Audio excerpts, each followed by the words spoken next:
Сәлем достар, баршаларыңызға қайырлы күн. Сіздермен Әсел Алшоразқызы. Бүгінгі видеороликте қарапайым және де алуан түрлі түсті әп-әдемі кекстерді бірге жасайтын боламыз. Видеоны толық қарап, бағалап жіберуді ұмытпаңыздар. Ол сондай керемет әрі дәмді болып шығады. Сіздерге 100% ұнайды деген ойдамын. Міндетті түрде жасап көріңіздер. Және де осы кекстер арқылы заказ қабылдасаңыздар немесе жақындарыңызды қуантсаңыздар да болады. Міндетті түрде жасап көріңіздер. Ол үшін бізге ең алдымен 4 жұмыртқа, бір стақан қатты толмай қант, яғни сахар керек болады, жарты стақан сұйық май, 1 стақан ұн және де қопсытқыш, түрлі түсті бояулар қажет болады. Ең алдымен жұмыртқа мен қантты жақсылап араластырып аламыз, әппақ болып көпіргенше. Одан кейін 6 қасық майонез, яғни 6 шай қасық майонез қосасыздар, немесе 3 үлкен қасық майонез қоссаңыздар, қатты толтырмай. 3 үлкен қасық майонез қоссаңыздар, қатты толтырмай. Онда ол да жеткілікті болады. Ең алдымен міндетті түрде осының барлығы алдын ала 10-15 минут бұрын шыққан жөн. Осы ингредиенттердің барлығы өте қарапайым жолмен дайындалады.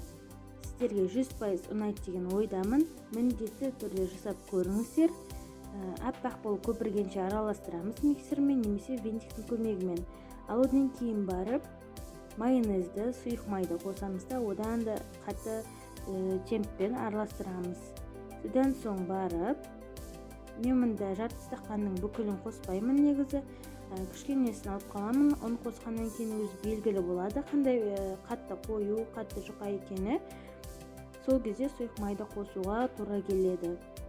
6 шай қасық майонезді қосып аламыз, жақсылап араластырамыз. Одан кейін онымен қопсытқышты араластырып, оны електен қосып, електен өткізіп араластыратын боламыз. Содан соң бояуларды қосып, бояулардың барлығын бір ыдысқа емес, бөлек-бөлек ыдыстарға салып алып, араластыратын боласыздар. Бояуларды міндетті түрде 3-4 минуттың көлемінде әрқайсысын жеке-жеке араластырыңыздар. Әйтпесе түстері әртүрлі болып, немесе бояулар бір жерге жиналып қалуы мүмкін. Сондықтан осыны ескерген жөн. Және де ұн қосқан кезде ақырын араластырыңыздар, өзінің көтерілген шамасын бұзып алмауға тырысыңыздар.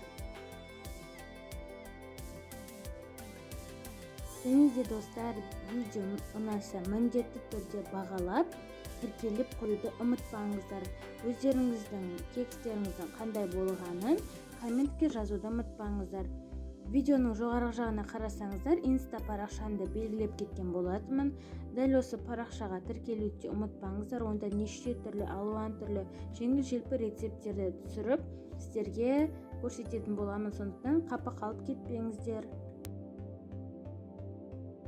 Видеода көрініп тұрған болар, консистенциясы осындай. Одан кейін мен міне 3 стақанға бөліп алдым. Әрқайсысы, бұл қоспалардың әрқайсысы 2 грамм, 2 грамм да тіпті 1 грамм да жеткілікті. Әр стақанға осылай салып алып, түстерді қосып араластырамын. Міндетті түрде 3-4 минут араластырыңыздар. Сол кезде бояулар бір жерде қалып қалмайды, және де адамның асқазаны ауыр болып тимейді. Өте тез және де бір келкі болғанша араластырыңыздар. Немесе бұл бояуларды қоспай, жай ғана өзін жасап жесеңіздер өте керемет болып шығады. Сондай тамаша, тіпті көтерілгеннің өзі қандай керемет болып шығады. Міндетті түрде жасап көріңіздер. Мен мұнда 3 түсті таңдаймын: сары, қызғылт және де жасыл түсті. Жасыл түс негізі ойыншық капкейктер сияқты болып көрінгенімен өте дәмді болып шығады. Әртүрлі түсті капкейктер негізі дастарханның сәнін береді. Міндетті түрде жасап көріңіздер.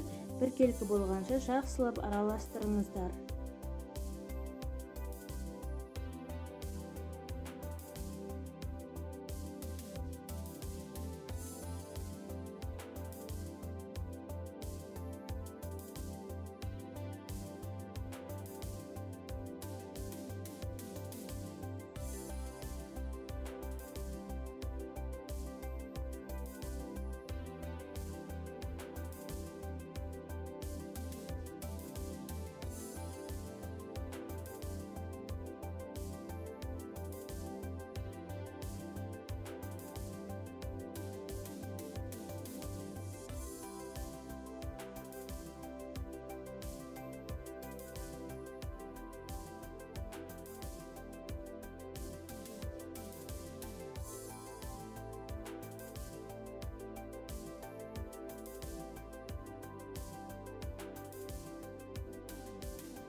Міндетті түрде қызған пешке салыңыздар. 180 градуста 15 минуттың шамасында пісіріп алу керек. 10 минут өтпей жатып ешқашан духовка, яғни пешті ашушы болмаңыздар. Ортасы піспей басып кетуі мүмкін. 10 минут өткеннен кейін ғана өзі қызарып осындай әдемі болып жатқан кезде ағаш таяқшамен тексеру арқылы көрсеңіздер болады. Әртүрлі түсті дизайндармен өзімнің фантазиям бойынша жасадым. Ал сіздер өздеріңіздің қалаған түстеріңізді пайдалану арқылы жасасаңыздар болады. Мында қарасаңыздар ағаш таяқша құрғақ, барлығы пісіп шыққан. Енді сіздерге ұнады деген ойдамын. Видео ұнаса тіркеліп лайк басып, пікір қалдыруды ұмытпаңыздар. Міндетті түрде жасап көріңіздер. Сіздерге 100% ұнады деген ойдамын.